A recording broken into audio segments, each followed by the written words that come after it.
Another game, another dubious decision, another contentious talking point. Welcome to my thoughts on Spurs 3, Forest 1.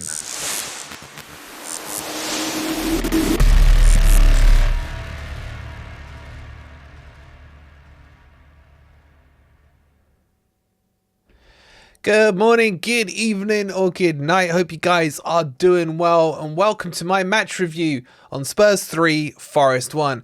Coming up, we're going to talk about the incident between Yates and Maddison, but there's more to the game than that. We'll be talking about Nuno and his substitutions. We'll be talking about Wood and was that a sliding doors moment, and plenty of other talking points as well. If you're enjoying the content, please don't forget to hit that like button. Subscribe to Forest Fan TV if you are new. And a massive thank you to all of you. We are now over 18,000 subscribers. Thanks to you guys. What a community you guys have built here. And it's all down to your hard works. Thank you so much. Don't forget, as always, check out Foco if you want any of these licensed Forest items for your collection. And one final thing, we got a nice little WhatsApp group going on where it's anonymous in terms of you guys joining it, but I'll leave the link pinned in the comments. So go join that, and any breaking Forest news, any quick snappy updates that we're not putting on a video, we'll chuck on there, and you can see it in your update status on WhatsApp, which has had a recent update. So if you use WhatsApp, make sure you're part of the group. The link's pinned in the comments. Okay, let's get into this, and I'm going to start with the controversial moment. And you know, it's WrestleMania season right now, and I honestly I'm getting a bit sick of Forest turning into Cody crybabies, because that's what it feels like. Look, was it a punch by Maddison? Some say yes, some say no. For me, I didn't really if someone punched me at a night out and that was enough to knock me over, then there's no way I should be an athlete, for a start. And secondly, if that was a red card, Yates did the VAR signal. That's automatically a booking. He was already booked. So technically speaking, if you think that was a red card, then you think Yates should have been sent off. But I don't think that defined a match. It wasn't in a moment where Forest were, about to score a goal, or it was the last minute of the game or anything like that. I think that it was insignificant towards the rest of the result. So I'm not hiding behind this one. You guys want to, that's up to you. Let me know in the comments if you think he should have been sent off. But if you do think he should have gone, should Yates have gone as well? That's got to be the other question you guys need to answer. But I do think that changed the mentality of the match. If we look at the match as an overview, for the first 15-20 minutes, it was Cooper ball. We were in a low block formation, and then eventually Spurs broke us down and scored a goal. But man, imagine Murillo had put that 80-odd yarder in. Anyway, but then Forest came out, and this is what I've been saying a lot lately, is that unless there's any kind of need for Forest to come out for whatever reason, let's take the Fulham game out of the equation. Forest always seem to wait till we're on the back foot and suddenly think, oh crap, we're now losing. There goes plan A. Let's go and try and play football. And for the second half of that first half, we played quite well. We were pressing Spurs. We were creating chances. We scored a goal from it. And, really, Forest should have gone in at halftime 2-1 up. I don't know why Wood decided to basically power up the X button on that shot, FIFA style. He just had to put it in simply.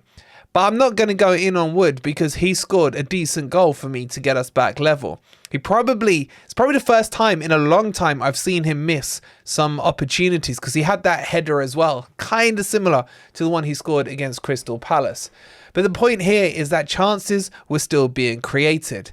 And I think the problem was half time, because I reckon the players went into that dressing room, all woe is me. We should have had a red card. Why wasn't he sent off? He punched me. Yates probably showing his chest with a bruising. Oh my God, it must have been a tiny bruising.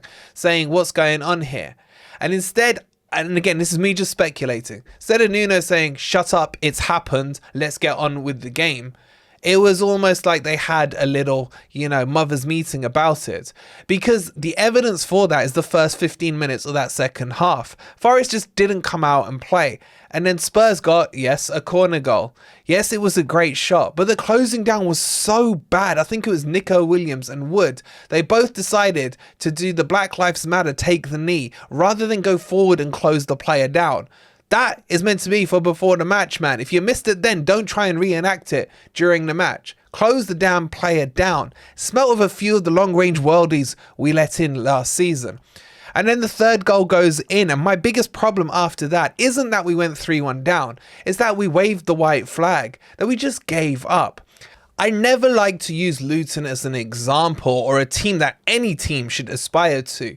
But if you look at their game on Saturday against Bournemouth, they went a goal down. Bournemouth could have sealed that game. They hit the post about 6 million times. But Luton never gave up, and they kept fighting and finding a way to score a goal. They get the equaliser, and then somehow, some way they pushed on and got a crappy winner as well. That's the fight that's missing from this team. As the title says, we are consistently inconsistent when it comes to playing in this Premier League. Not just under Nuno, under Cooper as well.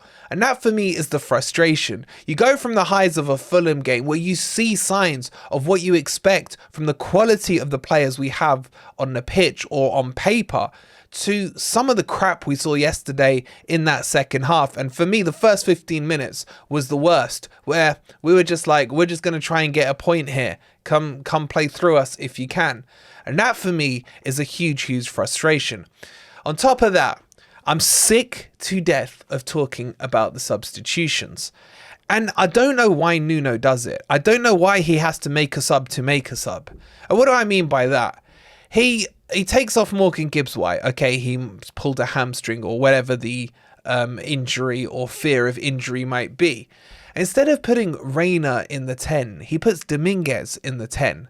And then it's not until the second set of substitutions where he can correct the, let me call it as it is, stupidity of that move, where he pushes Dominguez back into his correct position of an 8 and then brings Reina into the 10 and then Origi, look, whatever, up front. I don't get why this is phased, and it's also really late in the game, and you're not giving the players like Reina a chance to have an impact into this game, and that for me is extremely frustrating. Why he's doing it, I don't know, especially when you look back to the start of his reign at Nottingham Forest, and he was making not only correct substitutions, but early substitutions and proactive substitutions. Now compare that with what Ange Postecoglou did yesterday. At halftime, he changed it up in midfield. Forest were on the ascendancy, and he brought the likes of Højbjerg on as well to add a bit of grit and steel into that midfield. And Nuno then did not react to those changes. And that is very frustrating. There is a reason Postecoglou made those substitutions, and Nuno just ignored it. And it's frustrating. It's frustrating is the best word I can use with it. And what does it mean for Forest now? Well, the roller coaster ride continues, that's for sure. We're out of the relegation zone based on goal difference alone. Everton got a little cheeky win at the weekend, but we're expecting them to probably get somewhere between 4 and 6 points on their charges, which should be announced this week. That probably puts them back level with Forest on 25. It's almost like the Premier League is conspiring to keep this relegation battle to the end of the season. So I am now fully expecting, based on no evidence, just the corrupt conspiraciness in me, that Everton will end up on 25 points as well. That puts Forest on 25, Everton on 25, and Luton on 25. All three teams separated by goal difference. Now, the silver lining to all of this is, again, let's play paper football. Luton have got Man City away. Now, unless it's a full moon or an eclipse, actually it is an eclipse today, let's just say they don't win that game. And that means the game against Wolves yet again becomes absolutely astronomically huge. We need to get to a stage where we are 4 points clear of Luton, plus the extra point of goal difference. So that when we come to that last game, we are mathematically safe and can't go down. I can't deal with a last day drama. I just can't handle it.